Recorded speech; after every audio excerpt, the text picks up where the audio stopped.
চাঁপাইনবাবগঞ্জের শিবগঞ্জের চৌকা সীমান্তের ওপারে ভারতের সুখদেবপুর সীমান্তে ভারতীয় সীমান্তরক্ষী বাহিনীর বিএসএফের কাঁটাতারের বেড়া নিয়ে গত সোমবার দুই দেশের স্থানীয় লোকজনের মধ্যে উত্তেজনা ছড়ায়। ওই সময় চৌকা সীমান্তে মাটির বাংকারে অবস্থান নেওয়া বাংলাদেশ সীমান্তরক্ষী বাহিনী বিজিবির পেছনে কাস্তে হাতে অবস্থান নেন স্থানীয় কৃষক বাবুল। তিনি শিবগঞ্জ উপজেলার বিনোদপুর ইউনিয়নের কালীগঞ্জ গ্রামের বাসিন্দা। ছবিটি অনলাইনে ছড়িয়ে পড়তেই মুহূর্তেই ভাইরাল হয়ে পড়েন বাবুল। দেশের টানে একজন কৃষক সীমান্তে বিজিবির সঙ্গে অবস্থান নেওয়ায় তাকে প্রশংসায় ভাসান লাখো মানুষ।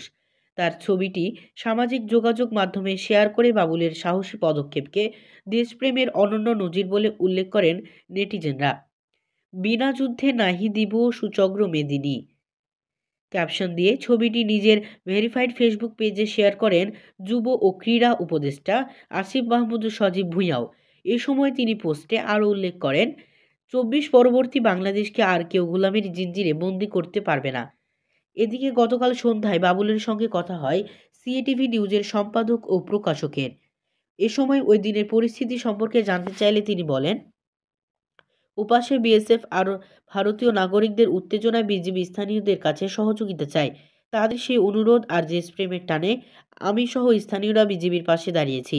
কৃষক বাবলু বলেন, সেখানে আমার জমিতে গম ও সরিষার আবাদ ছিল। আমি বাংকার খুঁড়তে আর বস্তা নিয়ে গেছিলাম। সেখানে বাংকার খুঁড়েছি আর বস্তায় মাটি ভর্তি করে সেখানে বসেছিলাম। বিএসএফের গুলির সামনে কাস্তে হাতে আপনি কিভাবে টিকতে পারবেন এমন প্রশ্নের জবাবে বাবলু বলেন, যদি দেশ চলে যায় তবে বাইচা থেকে লাভ কি? দেশপ্রেমের টানেই সেখানে মৃত্যুকে সঙ্গে নিয়ে গেছুনু। আমার দেশের জমিতে কেউ কুনজর দিলে আমরা কাউকে ছাইড়া দিব না। আমরা যাতে আমার হাতে যা ছিল তাই নিয়ে ছুটে গেছুনু। চৌকা সীমান্তে এলাকার বিনোদপুর ইউনিয়ন পরিষদের চেয়ারম্যান রুহুল আমিন, ইউপি সদস্য মোহাম্মদ বাদশাহ ও স্থানীয় লোকজন জানান, সীমান্তের ওপারে কাঁটাতারের বেড়া নির্মাণের কাজ করতে দেখে সোমবার সীমান্তের মানুষের মধ্যে উত্তেজনা দেখা দেয়। তারা জড়ো হয়ে ভারত বিরোধী নানা স্লোগান দেন। এ সময় সীমান্তের ওপার থেকে ভারতীয় নাগরিকদেরও স্লোগান শোনা যায়। মঙ্গলবার রাতে ৫৯ বিজিবি ব্যাটালিয়নের পাঠানো এক সংবাদ বিজ্ঞপ্তি থেকে জানা যায়, ৫ জানুয়ারি বিকাল সীমান্তে পিলার ১৭৭/২S থেকে আনুমানিক ১০০ গজ ভারতের ভিতরে চৌকা মাঠ এলাকার জিআর নম্বর ০৪৭৩৭২ MS ৭৮D/2 এলাকায় কাঁটাতারের বেড়া নির্মাণের জন্য ভারতের ১১৯ বিএসএফ ব্যাটালিয়নের উদ্যোগে মাটি খননের কাজ শুরু করা হয়। ঘটনাটি জানতে পেরে বিজিবির চৌকা সীমান্তের টহল দল পতাকা বৈঠকের মাধ্যমে সেই কাজে বাধা দেয়। মঙ্গলবার বেলা ১১টার দিকে কাঁটাতারের বেড়া দিতে বিএসএফ আবার মাটি খননের কাজ শুরু করে। খবর পেয়ে বিজিবি গিয়ে তৎক্ষণাৎ বাধা দেয়। তবে বিএসএফ স্থানীয় লোকজনের সহায়তায় নির্মাণ কাজ আবারও শুরু করে। কাজটি সম্পূর্ণ করার জন্য অতিরিক্ত জনবল নিয়োগ করা হয়। এই ঘটনার প্রতিবাদ জানাতে ৫৯ বিজিবির অধিনায়ক ও বিজিবির রাজশাহী সেক্টর কমান্ডার ঘটনাস্থল পরিদর্শন করেন।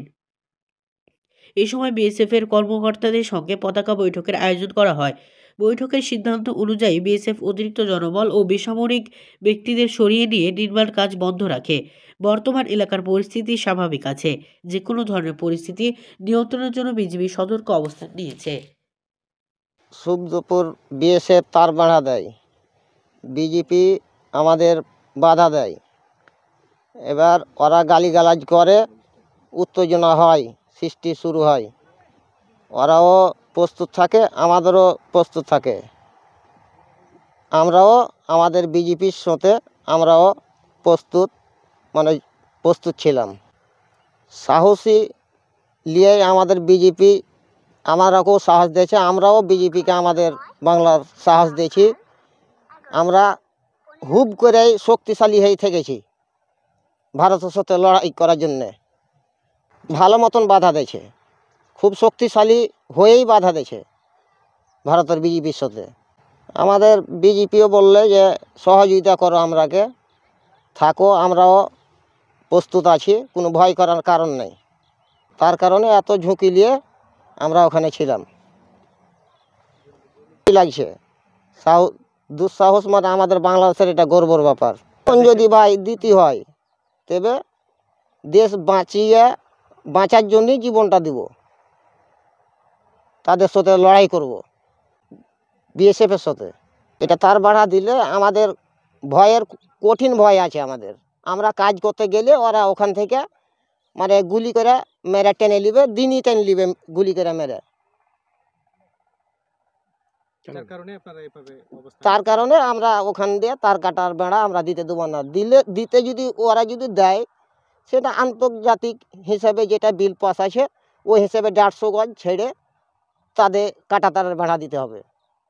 দেশ বাঁচাবার জন্য আমরা জীবন দিতে প্রস্তুত আছি, দেশের জন্য কোনো ক্ষয়ক্ষতি না হয়।